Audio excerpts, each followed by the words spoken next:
Kauna-unahan sa Pilipinas. NBC Manila Broadcasting Company. DZRH, member, kapisanan ng mga broadcaster ng Pilipinas.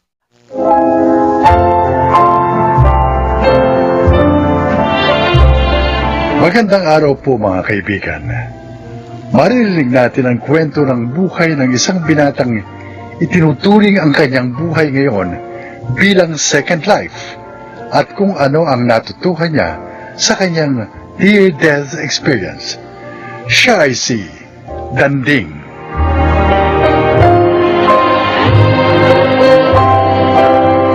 Nagsikap ako sa buhay hanggang sa unti-unting nakaahon ang aking pamilya sa hirap. Subalit habang umaangat ang aming buhay, umaangat na rin pala sa lupa ang aking mga paa.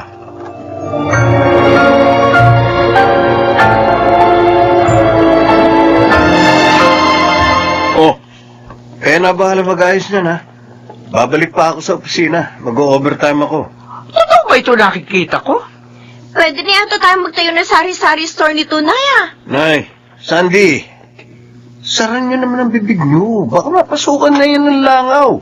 Landing, bakit ka naman bumili ng pagkarami-raming grocery? O bakit? Ayaw niyo? Buti nga yan, sapat ng supply natin dito sa bahay. Ay, hindi lang sapat. Sobra-sobra pa, kuya. Teka nga muna, may problema ba? Magkano lahat ito? Huwag niyo nang itanong. Anak, napakarami nito. Pwede na natin ipamigay ito sa buong barangay kung mamimigay tayo na relief. Isa natin ilalagay yung mga ito, Nay. Magandang problema ang pinoproblema niyo. Kaya iiwan ko na kayo. Ay, Nay. grabe naman ang kuya mo kung gumastos ng pera. Di ba nga natin nauubos yung mga greengrocery niya noong isang linggo? Ayusin na lang po natin to. Tapos, sabihan natin siya na sa susunod na taon na siya mag-grocery ulit. Ngayon kumikita na siya ng malaki sa trabaho niya. Beth, parang hindi na maingat sa paggastos ng pera ang kuya mo. Hindi ito mainam, Sandy.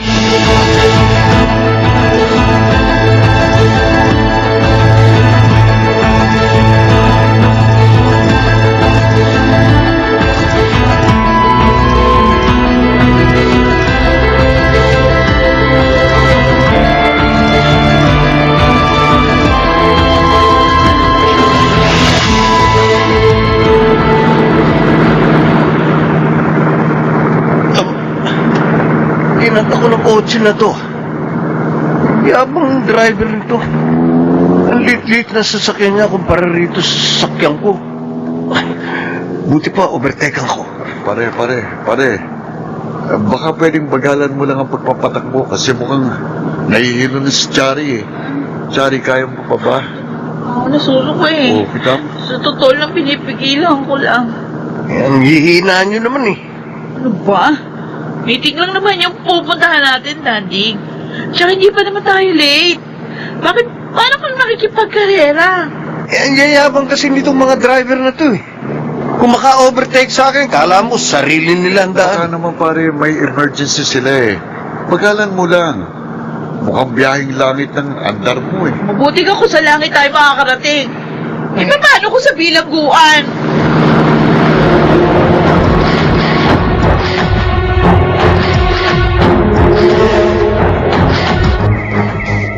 Ayan. Dito natin itatayo ang plano mong rest house, Danding. Ipagawa niyo na kaagad tayo. Bibigyan kita ng pera. Ikaw na bahala mag-budget. Oo. Eh kung maliit lang naman, kaya na sigurong 3 buwan. Oo. Para maihabol sa birthday ko. Dito ako magpapaparty tapos iimbitahin ko mga katrabaho ko. Nako, kahit buong bayan pa ang imbitahin mo. Kayang-kaya. Bayang lawak ng lupaing ito. Kapag wala kayong ginagawa ni nanay sa bahay, pwedeng dito kayo mag-relax. Tapos na ang panahon, isang kahig, isang tuka tayo, tay. Kaya huwag niyong sayangin ang pagkakataon na maranasan ang komportableng buhay. Loko, anak. Salamat sa pagsisikap mo para sa amin. Abay, kung hindi dahil sa iyo, hindi namin mararanasan ang lahat ng karangyaang nararanasan namin ngayon.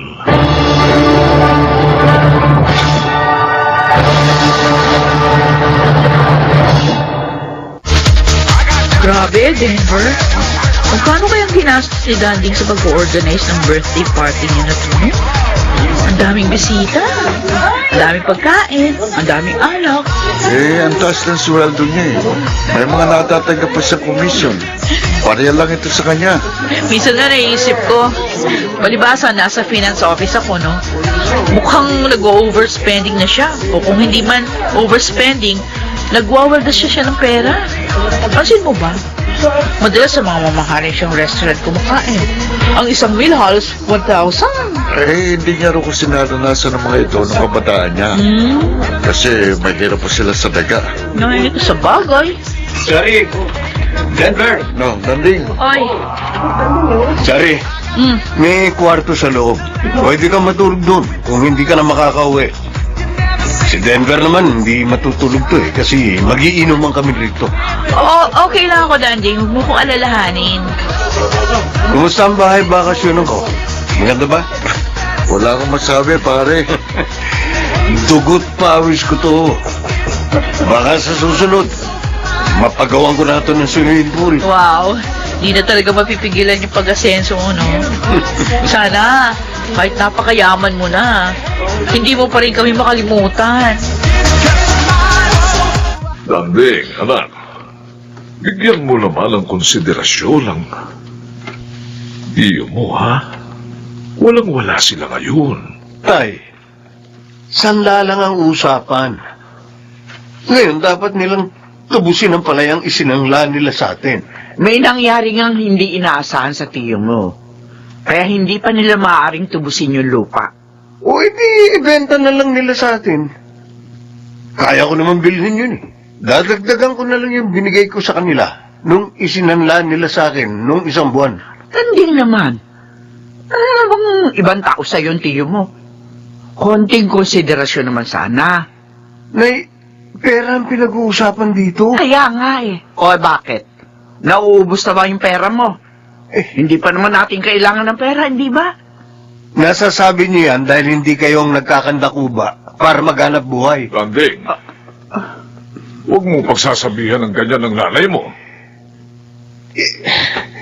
Kayo na lang ang magpaliwanag kay Tiyo. Sabihin niyo, Tay, bibigyan ko siya ng hanggang 1 linggo para tubusin ng lupa. Kapag hindi niya natubos, akin ang lupa nila.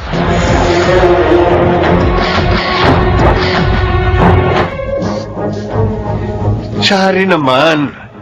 Simpleng report lang to, nagkakamali ka pa. Sorry, Danding, ha? Antok na yata ako nung ginagawa ko yan, eh. Ang dami ko kasing backlog. Halos 1 linggo kasi ako nagkasakit. Kaya hindi ka ma-promote eh. Palpak ang trabaho mo. Ano? Nauna ka pa sa akin dito sa kumpanya. Pero ako, ang dami ko nang hinawakang posisyon. Ikaw, andyan pa rin sa posisyon mo nang marat ng kita rito. Sorry, advice ko lang sa'yo ha. Magtrabaho ka ng maayos para makaakyat ka naman kahit sa isang bagdan lang. Masarap makaranas ng mataas na sweldo. Promise. Yabang mo? Nagsasabi lang ako ng totoo. Akala mo kung sino ka na? Hoy, kahit hindi ako napopromote at kahit kakarampot ang sweldo ko, masaya ako sa ginagawa ko, ha? Ngayon lang ako nagkamali sa report na sinabit sa'yo pagkatapos kung makapagsalita ka, para bang mortal na kasalanan yung nagawa ko. Bakit nagtataas ka ng boses, Chari? Masyadong sensitive tong kaibigan mo, Denver. Kausapin mo nga yan. Yabang mo.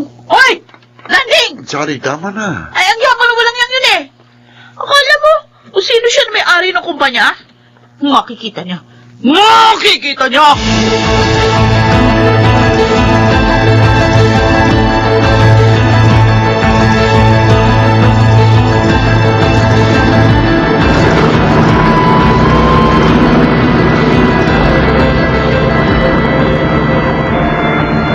Mayabang daw ako.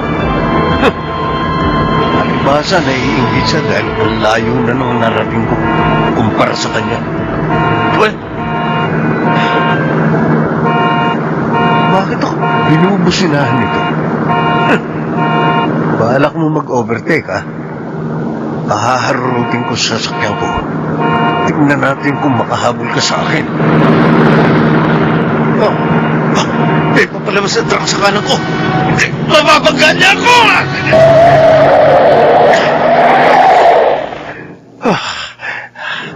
Buhay pa ba ako? Lumis sa akin yung truck. Ang ulo ko. May dugo ba? Sugat. Wala bang naiupi sa sasakyan ko? Buhay pa ba talaga ako? O kakaluluwan na lang ako?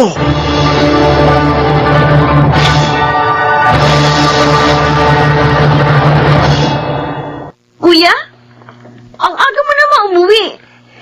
Sunday, Okay ka lang ba? Bakit parang lupay-pay ka? Nanginginig ka ba? nakikita mo ba ako? Oo! Bakit naman hindi? Hawakan mo kamay ko. Bakit ang lamig ng kamay mo? Parang kang bangkay. Bangkay na ba ako? Patay na ba ako?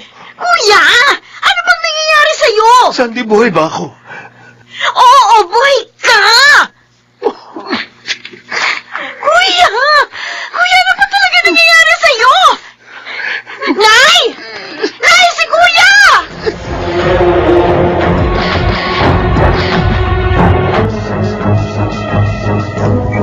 Masama pa ba pakiramdam mo? Pangalawang araw mo na rito sa bahay. May 2 araw ka nang hindi pumapasok sa trabaho. Nay, O bakit? patawarin niyo ko. Saan? Sa lahat. Patawarin niyo ako sa pagiging mapagbatas ko. Patawarin niyo ako kung nakapagsasalita ako ng hindi maganda sa inyo. Anak na ito, wala yun. Sabihin niyo kay Tio, kahit huwag na niya munang tubusin ang lupa. Saka na lang, pag may pera na sila. Oo, sige. Sasabihin ko. Matutuwa yun. Hindi ako perpekto, Nay. Nagkakamali rin ako.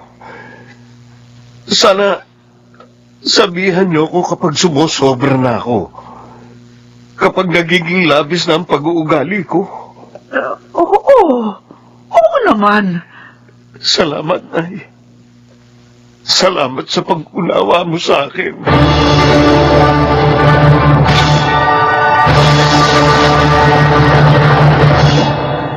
Hindi ko na sinabi sa kanila kung anong nangyari sa akin ng araw na yun.